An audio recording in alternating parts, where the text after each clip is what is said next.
How's it going, everyone? This is Mark, co-founder of Investment. We make it simple and easy for friends and family to purchase real estate together. One of the biggest questions we get from cobuy groups that we're working with and that are using our platform is, what are the steps or what are the ways that we need to get our ducks in a row in order to start working with a real estate agent? So with co-buying versus buying property individually, there's some considerations to take into place before you actually even think about bidding on property or looking at listings with a real estate agent.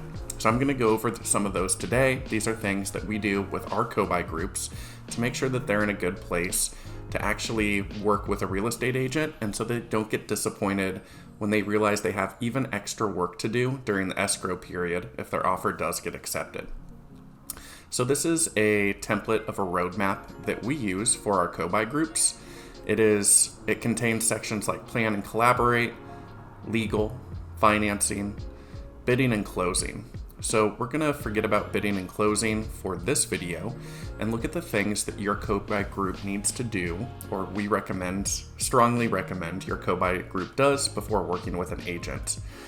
The first thing we do in the plan and collaborate phase is we want groups to be aligned. So this includes goals, the use case of the property criteria, markets the group is interested in, and sort of a general timeline. How aggressive does your friend or family group want to move through this process?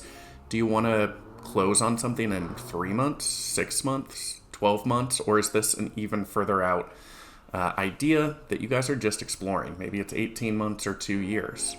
So with your group, you definitely want to align on these goals and these preferences that your group has.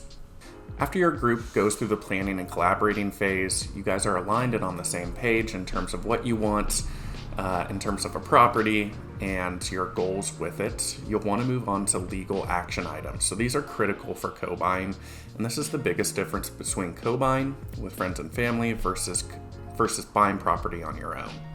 So two of the key pieces or documents that your group needs to do is create an operating agreement. So the operating agreement is sort of like a roadmap for your group. It outlines every scenario or future event and what to do in those events, who's responsible, etc. So this is great for transparency. One of the biggest questions that's outlined in an operating agreement is, what happens when one of the parties wants to sell and the other parties do not want to sell? So that's a key clause in the operating agreement, and you can create one on the Investment platform. We'll guide you through a template and how your group can answer each clause and how they want to handle it, and then we will generate a legal operating agreement for you. Other key clauses in that operating agreement are going to be things like who's responsible for coordinating when something needs to be repaired or replaced. What if a hot water heater goes out? Which party in that group or in your cobuy group is going to be responsible for overseeing that hot water heater gets replaced? So those are just some of the clauses that are in the operating agreement. This is probably where your group is going to want to spend the most time, and it's going to be the biggest benefit to your group so that there's no questions and you guys feel confident and comfortable with each other in moving forward. The other key piece on the legal side is creating an LLC. So we always recommend, no matter what state your cobuy group is purchasing in, that you put the title of the property into the LLC, and this provides protection and privacy for your group. It also makes transactions like a selling event much easier. It also makes taxes a lot more straightforward for all the parties in your cobuy group. And the operating agreement is kind of the rules of the road for your LLC specifically. Once you create your LLC, depending on the state, there will be some additional forms that you'll want to fill out depending on the state. Like California, there's a statement of information that you'll need to file as well. This is pretty straightforward, but needs to be done and should be done ahead of time. If your group wants to create a bank account for your LLC so that you can share expenses, maybe you have an escrow account where each member of the LLC puts in, $500 or however much every month to cover unexpected expenses. You'll need to get an EIN number in order to open up a joint LLC bank account. So this is done on a federal level and pretty straightforward as well. So those are the main considerations your group will need to look at before, again, working with a real estate agent. The other key piece that you'll want to get squared away, and this is much different than purchasing a home as an individual, is the financing. So while co-buying is becoming more popular and more lenders are seeing these non-married groups or non-married couples trying to get loans, not all lenders will lend to a co-buy group. There might be different down payments, different interest rates that they offer to co-buy groups versus an individual. So shopping around for a loan from a lender that will underwrite to a co-buy group is crucial. There's two types of ways you can do this. One specifically that is a hard ping on your credit. That's getting pre-approval from your lender. That's something you can take and actually use when you're bidding on homes with your real estate agent.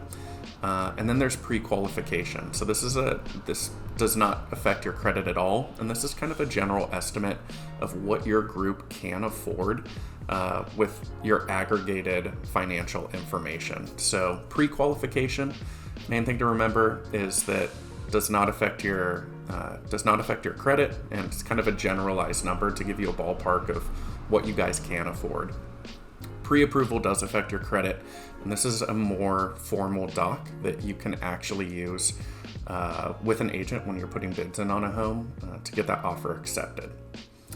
And then the last thing that we have groups do is we have them meet with a tax advisor. So your taxes in an LLC are going to flow through to the individuals at the end of the year. And you yourself, or if I was part of a co-buy group, I would have to file my taxes, any profits or losses from my co-buy as an individual. If you have questions about this is why we recommend meeting with a tax advisor or CPA as a group. So those are the three key action items, or we call them milestones with action items in them, that we recommend groups do before they go ahead and move into the bid phase with a real estate agent. This is going to make your life much easier when your bid does get accepted. It's less paperwork that you have to do during the closing process. These three milestones are in the Nesmit platform, along with the action items and the tools to create your operating agreement, create your LLC paperwork, and then also shop lenders to get pre-qualified and pre-approved. The Nesmit platform is rolling out to select people right now that are on our waitlist, so go ahead and go over to Nesmit.com, sign up for our waitlist, and we will be sending out invitations as soon as your spot is ready. Thanks.